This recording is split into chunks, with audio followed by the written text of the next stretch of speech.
Uh, Good afternoon, everyone. 안녕하세요, 여러분. 잘 들리시나요? 예. 네. I'd like to thank you, everyone, for the opportunity to be here and share my thoughts with you. 이렇게 오늘 제 설교를 나눌 수 있는 기회를 주셔서 먼저 굉장히 감사드립니다. It's a pleasure for me to be here. 이렇게 함께 할 수 있어서 기쁩니다. And I thank my wife for translating for me. 네, Yeah. 통역이 감사한다고 하네요. All right. So I would like to start my thoughts with introducing a keyword that I hear often in my time of studying here at St. Krishona. 산트 크리쇼나 신학교에서 공부하는 동안 자주 듣게 되는 이 단어를 소개하면서 단어를 키워드로 소개하면서 설교를 시작하고자 합니다. The keyword or the topic of today is the word secularization. 키워드이자 오늘의 설교 주제는 세속화입니다. If you don't know what that is, it's not a problem. Hopefully it will become clear as we speak. 세속화가 뭔지 모르셔도 괜찮아요. 왜냐하면 설교하면서 이렇게 설명할 거고 그러는 중에 이해가 되시기 바랍니다. In Christian circles, the word secularization is often accompanied by skeptical or negative connotations. 교회 안에서 세속화라는 표현은 종종 부정적인 느낌을 항상 동반할 때가 많습니다. Those who use it often oppose it to everything that Christian values stand for. 세속화라는 표현을 쓰는 사람들은 이 세속화라는 것은 교회 크리스찬들이 추구하는 가치를 반대하는 것들을 표현할 때 세속화라는 표현을 쓰곤 합니다. Maybe you heard phrases like our society is so secularized, or maybe people talk about the secularization of the church, of the state church. 혹시 사람들이 우리 사회는 너무 세속화됐어라던가 아니면은 이런 국교회가 너무 세속화됐어 이런 표현 하시는 것을 들어보신 적이 있을지도 모르겠습니다. In fact, many Christians wonder often if it's okay to mix and make business with a secularized society. 어떤 크리스천들은 세속화된 세상과 교류하고 사업을 하는 게 괜찮은지 고민하기도 합니다. Or at least they're wondering how they should relate to our society, which is so secularized. 아니면 적어도 세속화된 사회와 어떻게 연관하는 것이 어떻게 관계를 하는 것이 좋은 것인지 고민하곤 합니다. Others, on the other hand, they think it's okay to mix with the world and they embrace the secularization fully. 반면에 어떤 사람들은 세상과 관계하는 것이 무슨 문제냐 마음을 열어서 다 받아들이는 그런 분들도 계십니다. I hope that by the end of this sermon, we will each find answer to this important question. 이 설교가 끝날 즈음에는 우리 각자 모두가 이 중요한 문제에 관해서 답을 얻어가기를 바랍니다. For clearly, we are living in the midst of a secularized world, and the answer to those questions they will affect our daily life. 분명한 것은 우리 모두가 세속화된 사회와 환경 가운데 살고 있고 지금 그렇기 때문에 이 질문에 대해서 답하는 것이 저희 매일의 삶에 영향을 미칩니다. So what does it even mean for a society or a organization to be secularized? 그래서 사회가 세속화됐다, 사회나 아니면 기관이 세속화됐다는 게 일단 무슨 뜻일까요? Let's have a quick look at the origin of this strange term. 우리 먼저 이상하게도 들릴 수 있는 세속화라는 단어의 기원을 한번 찾아보기 원합니다. So the word originates from the Latin seculum. 이 단어는 라틴 세클룸이라는 표현에서 기원합니다. And seculum in Latin can either define a specific time of age or simply the world we are living in. 이 세클룸이라는 라틴어 단어는 우리가 지금 그냥 살고 있는 당시를 정의하거나 아니면 우리가 살고 있는 세상을 정의합니다. So from a meaning perspective, seculum is kind of neutral. It just means the present age. 그래서 의미 자체로는 지금 현재의 시대를 나타냅니다. In the Middle Age, the term seculares, it was used to describe the people who live in the world, the common people. 중세에는 secular라는 이 단어는 세속화라는 이 단어는 그 보통 사람들이 살고 있는 세상을 나타내었습니다. And opposed to the seculares, the normal people were the religious people, the monks and nuns. 세속화의 반대, 세큘라의 반대는 종교적인 세상, 수도사들이나 수녀들이 사는 종교적인 세상을 나타내었습니다. They kind of had a higher status because they were living holy lives away from the sinful world in the walls of a monastery or in the isolation of a desert or a cave. 이런 수도사들이나 수녀들은 영적으로 더 높은 위치에 있는 것으로 이해가 되었습니다. 왜냐하면 이들은 수도원이나 아니면은 광야나 동굴이나 이렇게 분리된 곳에서 더 죄송합니다. 세상의 악한 영향력으로부터 벗어나 더 거룩한 삶을 산다고 이해되었기 때문입니다. The idea back there was there were two different set of lives. There was a higher calling in serving God wholeheartedly by withdrawing from this sinful and tempting world. 중세에는 이렇게 세상으로부터 벗어나서 세상으로부터 거리를 둬서 삶으로 인해서 더 높은 하나님의 부르심에 따라서 산다는 그런 이해가 있었습니다. So that's how the word secularization or the secularism kind of started getting a negative tone because it described the people who were not as holy as the religious people. 그래서 이 문맥으로는 이 당시에는 세속화라는 개념은 부정적인 교회 안에서 부정적인 이해가 있었습니다. 왜냐하면 악한 세상과 함께 사는 것으로 이해가 됐기 때문이죠. People were given the idea by the church that when they go to the church on Sunday, it's a holy moment and they can meet God. And when they are on the marketplace on the Monday morning, this is an unholy environment, and so God is not there. 예를 들면은 주일에 교회에 있을 때는 거룩한 삶을 사는 것이고 거룩함 가운데 있는 거지만 월요일이 되어서 시장이나 직장 가운데로 나아갔을 때는 그 삶은 더 이상 거룩한 삶으로 생각되지 않았습니다. And from there, the Catholic Church, which remember was the only church around, there was no other churches. The Catholic Church expanded his rights of holding the keys of holiness, and they had the supremacy of being the place where sanctification takes place. 그래서 이제 이런 이해를 바탕으로 그 당시에 카톨릭 교회는 그때는 이제 교회가 카톨릭 교회밖에 없었죠. 교회는 이제 교회를 통해서만 거룩함을 얻을 수 있고 교회 안에서만 성화될 수 있는 것처럼 그런 권리나 그런 주장까지 하기 시작했습니다. And this is where the Reformation comes to play his role. 이런 배경 가운데서 종교 개혁이 일어났습니다. You might heard it say that the first secularization happened because of Martin Luther. 혹시 첫 번째 세속화가 마틴 루터를 통해서 일어났다는 것을 들어보신 적이 있는지 모르겠습니다.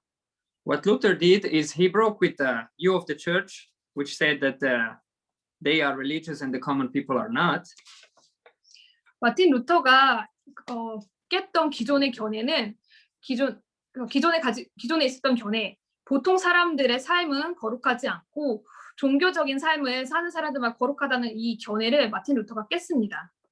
And he sanctified the streets and the marketplace by declaring that God is everywhere, in every place, and that through Jesus the priesthood belonged to every believer, not just the church. 마틴 루터는 거리와 시장과 사람들이 일하는 이런 모든 장소를 거룩하고 하나님이 이 모든 곳에 계시기 때문에 거룩하고 만인 제사장, 예수님을 통해서 만인이 제사장이라는 것을 강조했고 그것을 설교했습니다.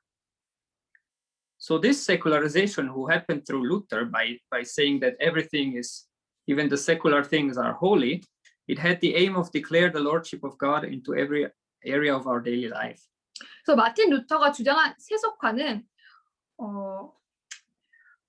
하나님께서 우리 삶의 모든 부분의 주인이시기 때문에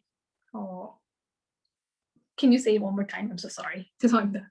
So this secularization, the goal from Luther, or the heart of Luther, was to declare the lordship of God into every area of life, not have a separate times of holiness on a Sunday in church, and then the rest of our activity are unholy. He wanted to say everything we do is holy, and God is in everything we do. 마틴 루터가 주장한 이 세속화의 목적은 하나님께서 우리 삶 모든 영역의 주인이 되시고, 그래서 우리 삶과 하나님을 분리할 수 없다는 것을 목표로 했습니다.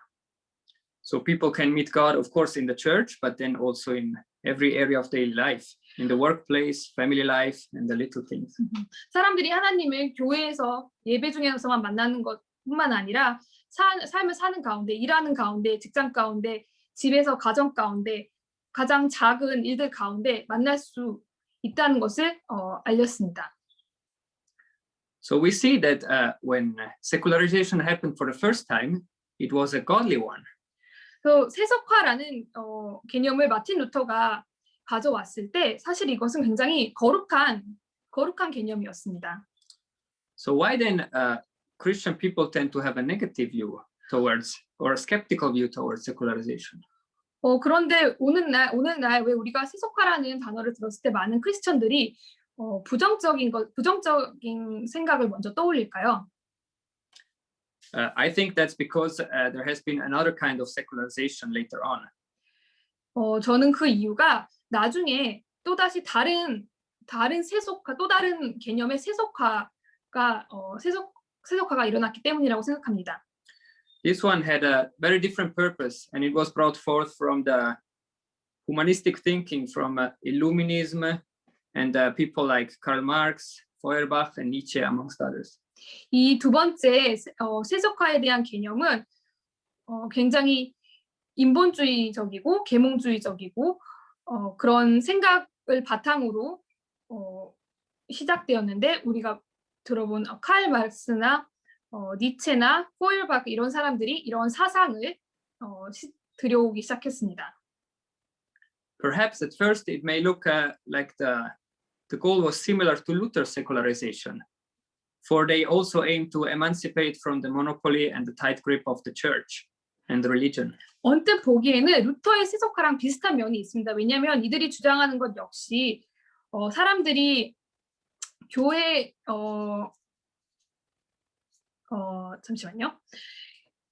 이 사람들이 목표하는 것 역시 교회에서 독점적으로 사람들을 컨트롤하고 영향을 미치는 거로부터 해방되는 것을 주장하기 때문에 언뜻 보기에는 루터가 주장하는 거랑 비슷한 면이 있습니다. But in truth, their goal was completely different. Instead of bringing the lordship of God into every area of their life, like Luther wanted, they wanted to bring the man's lordship over their own life.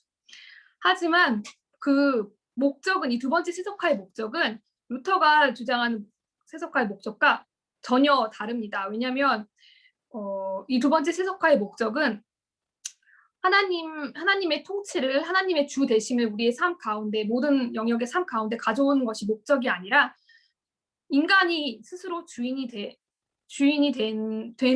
된다는 것을 목적으로 하기 때문입니다. By declaring that man doesn't need God to thrive or to fulfill his own purposes. 인간이 삶을 살아가는데 하나님이 필요 없고 번영하기 위해서, 잘 살기 위해서 종교가 필요 없다는 것을 주장합니다. This is how our society progressively started to forget God and living according to their own man-made standards. 이것이 바로 우리 사회가 점차적으로 어떻게 하나님을 잊어버리고 우리 자신의 기준으로 살기 시작했는지 보여줍니다. Until the present day where we live in right now. 이렇게 시작돼서 오늘날까지도 많은 사람들이 이렇게 살고 있지요. This might actually discourage us a little bit into thinking that is the world going bad? Like the last few centuries has been worse and worse. Like we live in a terrible age, isn't it? 이렇게 들여다 보면은 좀 낭망이 될지도 모르겠습니다. 지난 몇 세기 동안 세상은 점점 더 악해지고 점점 더 크리스천처럼 살기 어려워진 세상이 되어가고 있는 것 아닌가, 우리는 정말 좋지 못한 어려운 때에 살고 있는 것 아닌가라는 생각이 들지도 모르겠습니다. Well, I'd like to encourage you by telling you the urge to be emancipated from God is not a new thought that Marx came up with.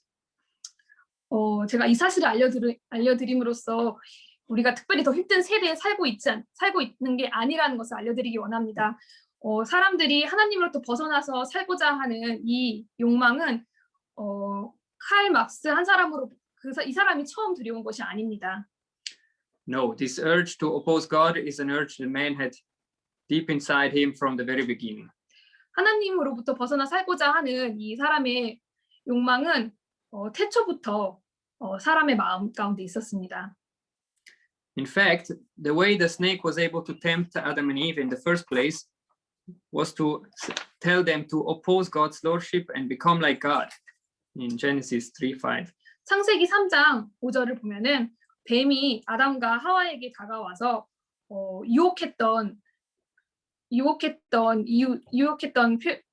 어떻게 유혹을 했냐면 하나님의 통치로부터 하나님을 주로 모시지 말고 우리가 하나님 같이 되자라고 하면서 아담과 하와를 깨웠습니다.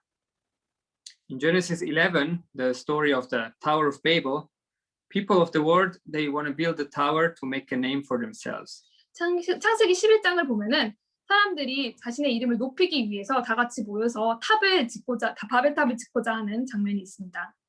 And to keep from being scattered around the world, which is opposing God's command to go and fill the earth.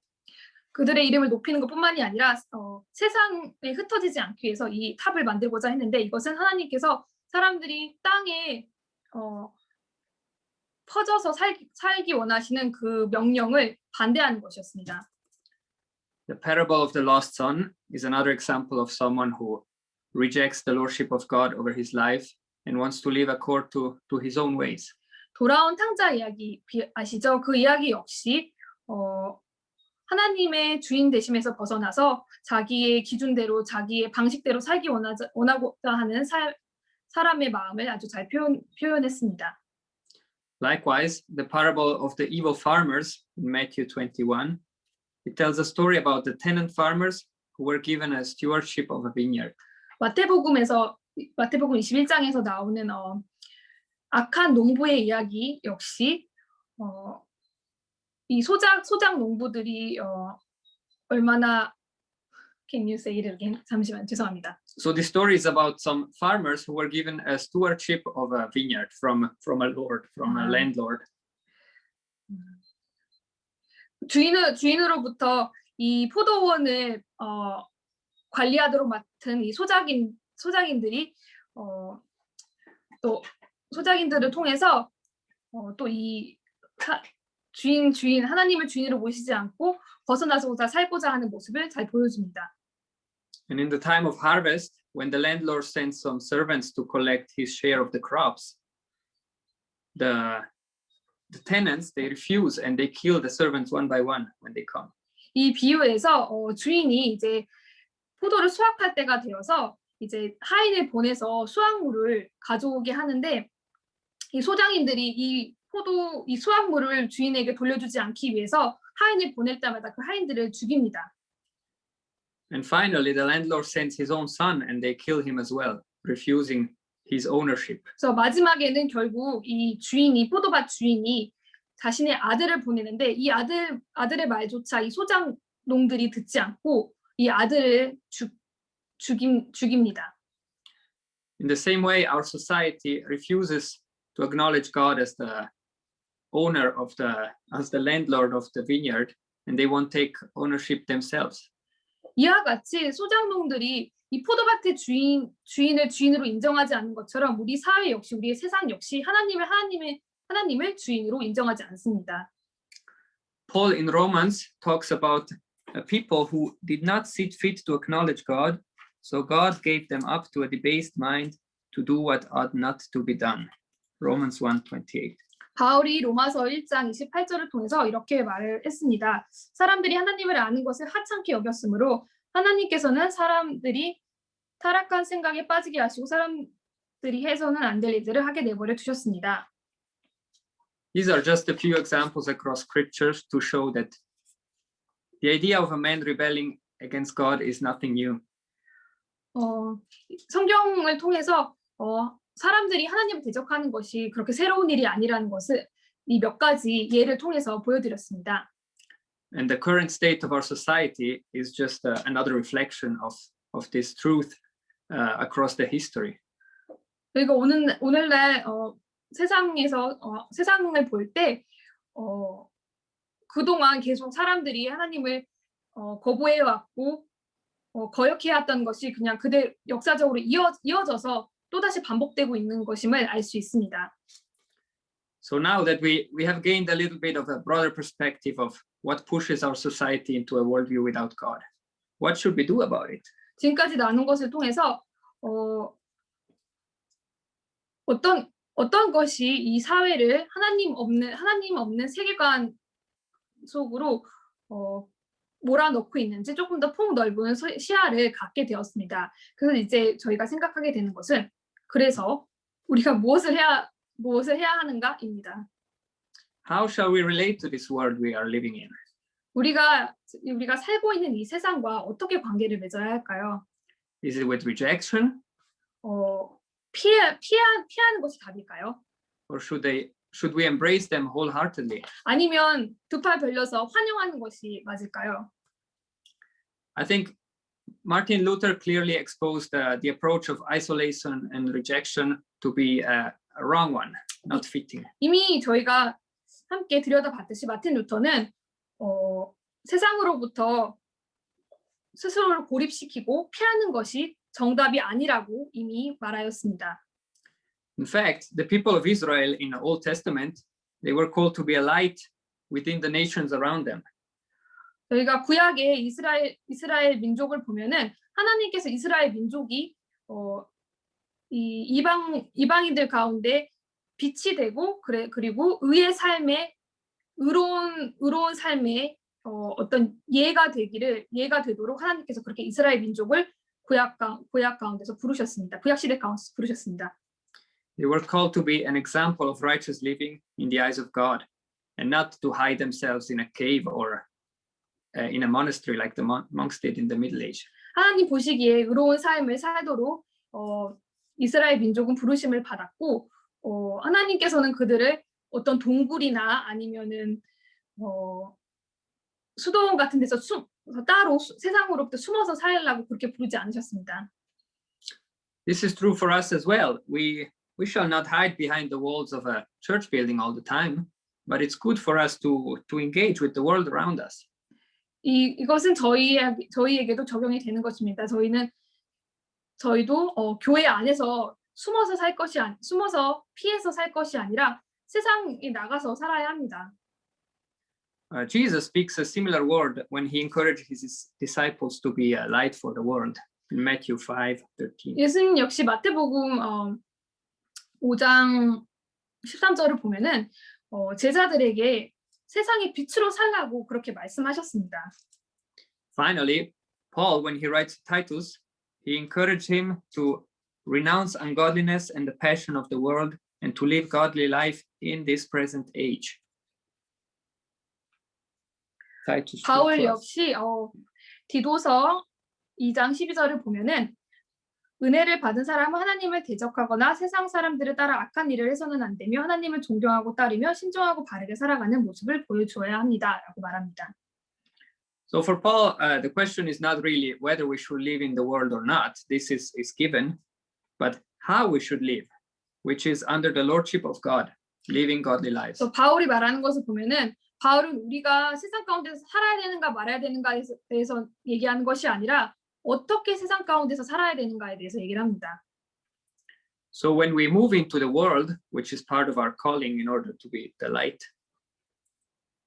So 우리가 이제 보면 하나님께서 우리가 세상 가운데서 살기를 부르셨는데 그렇게 살기 위해서 So when we move into the world, we should remind ourselves, and often we should ask ourselves, am I going under the lordship of God or into this world?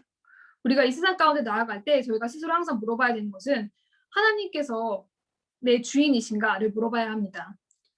Are the things that I am doing in the world, are they glorifying God or are they only pleasing myself?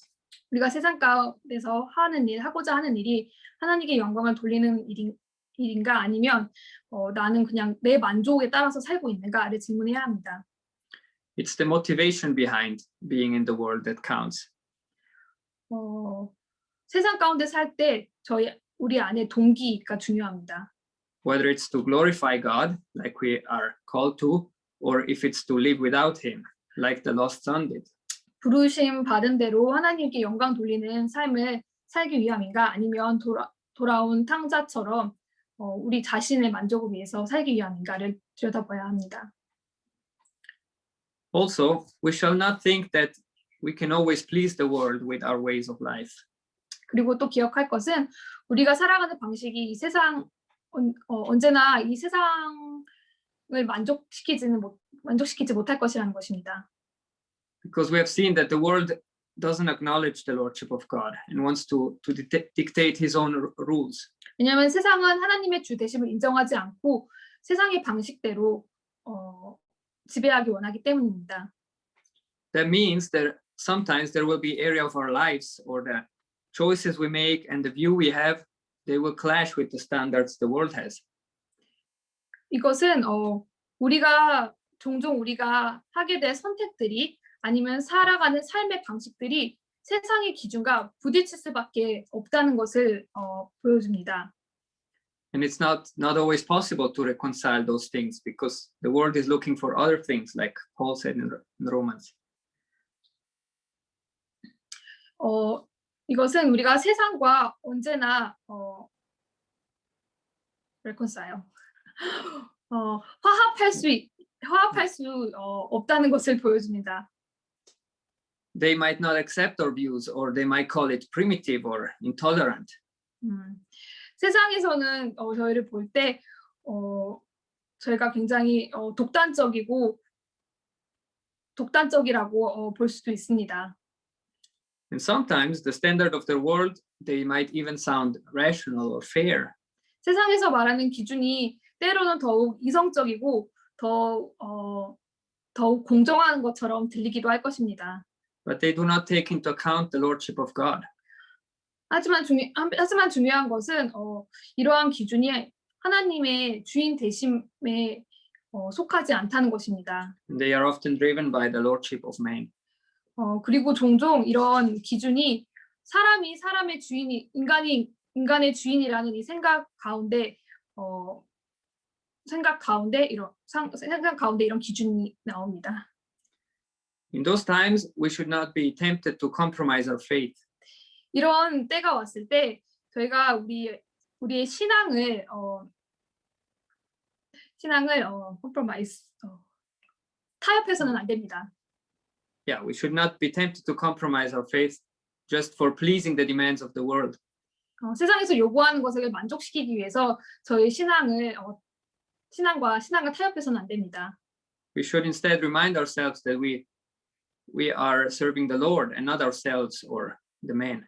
대신에 우리의 주인이 하나님이시고 우리가 섬기는 분은 하나님이시고 나 자신이나 아니면 이 세상이 아니라는 것을 기억해야 합니다. Those who embrace the world unconditionally, they are always going to be in danger of compromising their faith in order to accommodate the request of the world. 세상을 조건 없이 받아들이는 사람들은 그들의 신앙과 세상에서 요구하는 것들 가운데 결국에는 신앙을 타협하게 되는 위험에 놓이게 될 것입니다. Israel once also was a nation living in a secularized world, with many foreign countries and pagan nations around them. 이스라엘 역시 굉장히 세속화된 민족 역시 세상 가운데 살았습니다. 이스라엘 사람들은 여러 가지 다른 종교를 섬기는 이방 종교를 섬기는 민족들 가운데서 살았습니다. All the pagan nations, they worshipped idols and fake gods. And we read in the biblical account of the Old Testament, every time Israel stopped holding on to their godly standards.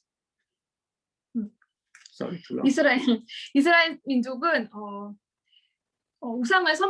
여러 우상을 섬기는 이방 민족들 가운데서 살았고 이 이스라엘 민족이 하나님을 주인으로 모시는 것을 멈출 때마다 그만할 때마다 Yeah, every time Israel looked away from their godly standards and start to accommodate the custom of the foreign countries, every time that happens, Israel succumb to the temptation of replacing their true worship of God with the idols. 이스라엘 민족이 하나님으로부터 눈을 돌려서 이제 이방 민족의 이런 관습이나 풍습을 받아들일 때마다 결국에는 하나님의 주 되심을 버리고 세상과 타협하는 모습을 저희는 구약 가운데서 자주 봅니다. And instead of being the light of the nations, which was called by God to be, they were sucked up by the other nations. 하나님께서 부르신 대로 그 세상 가운데 빛으로 살기보다는 이스라엘 민족이 이렇게 타협을 했을 때 세상 가운데 먹히게 된 모습을 봅니다.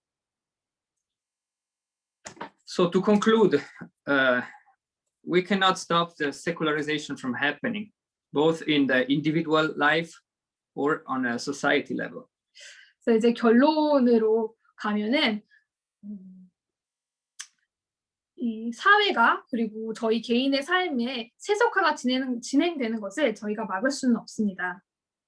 Because that's, as we saw, that's something that mankind has always pursued himself to rule himself, and it will keep happening even in the future. 저희가 살펴봤듯이 인간은 항상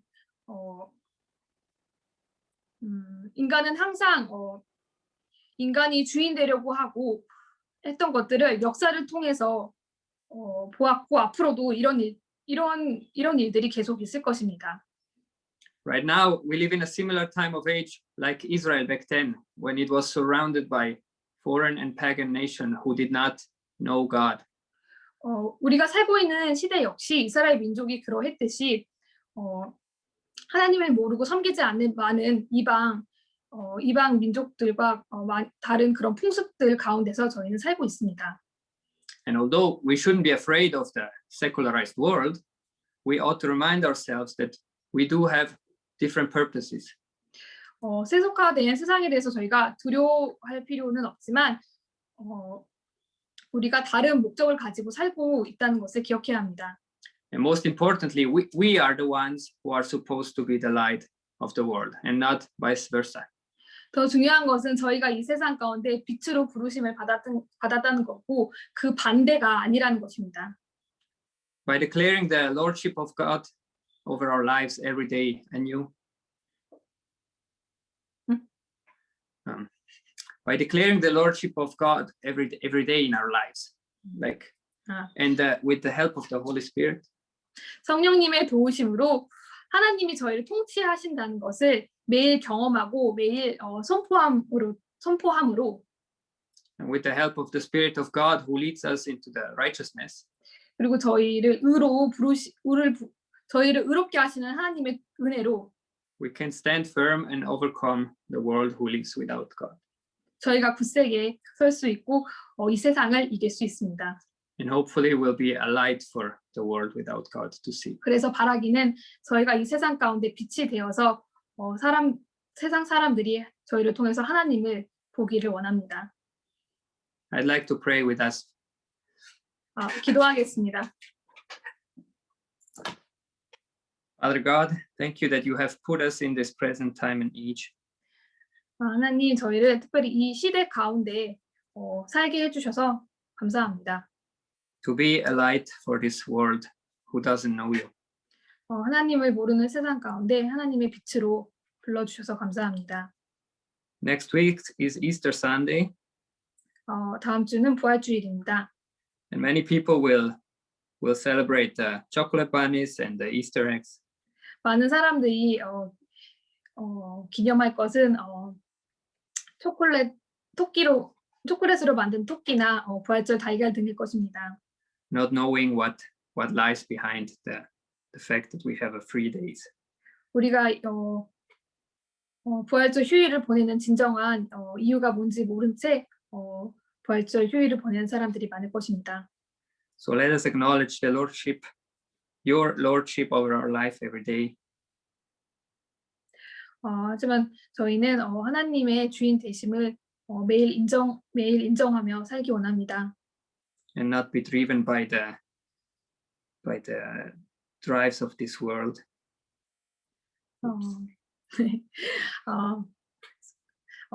세상이 저희를 이끄는 대로 살아가는 것이 아니라요. And would your Spirit lead us into shining a light for the people to see you?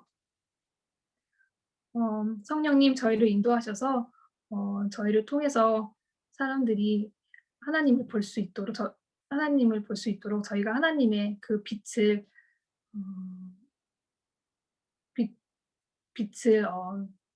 나타낼 수 있도록 도와주세요. Thank you that you are the one who enables to live a life that pleases you. 저희가 의로운 삶을 살 수 있게 해주시는 분도 결국 당신이심에 감사드립니다. And you will be with us every day. 그리고 저희와 매일매일 함께해 주셔서 감사합니다. In Jesus' name, Amen. 예수 그리스도의 이름으로 기도드렸습니다. 아멘. 예, 감사드립니다. 루카스 전도사님, 한유진 선생님 정말 수고하셨습니다. 그 중세 시대 때나 중세 이후의 시대 때나 인본주의, 계몽주의 이런 어떤 시대에 중요한 게 아니라 중세 시대가 정말 하나님이 최고라고 생각해서 모든 고딕 양식 예배 성전도 다 이랬지만 하나님을 빙자해서 삥 뜯은 시대가 중세 시대고 또 인본주의 시대에서는 그것을 반대해서 인간의 자유를 찾다가 이제 그렇게 됐는데 저는 정말 하나님의 원하는 가치가 무엇인지 우리가 원하는 세상의 가치로 살려고 하면은 세속화가 될 수가 있지만 하나님이 원하는 가치, 하나님이 원하시는 뜻하시는 바가 무엇인지를 안다면 우리가 세속에 살서도 세속화가 되지 않고 빛과 소금으로 잘 살 수 있다고 보는데 정말 하나님의 근본 목적은 뭐죠? 내가 거룩하니 너희도 거룩해라. 그러니까 내가 너네들을 만든 그 모습대로 살아라. 그것이 하나님이 원하시는 거라고 생각해서 여러분 우리가 이런 세상에 살더라도 세상에 원하는 가치로 우리가 살지 않았으면 좋겠습니다. 하나님이 원하는 가치가 결국 뭐죠? 하나님을 사랑하고 내 이웃을 사랑하는 거를 우리가 실천하고 산다면 저는 우리가 세속에 살아도 세속화가 되지 않고 하나님의 은혜 가운데 살 수 있다고 저는 생각합니다. 정말 감사합니다.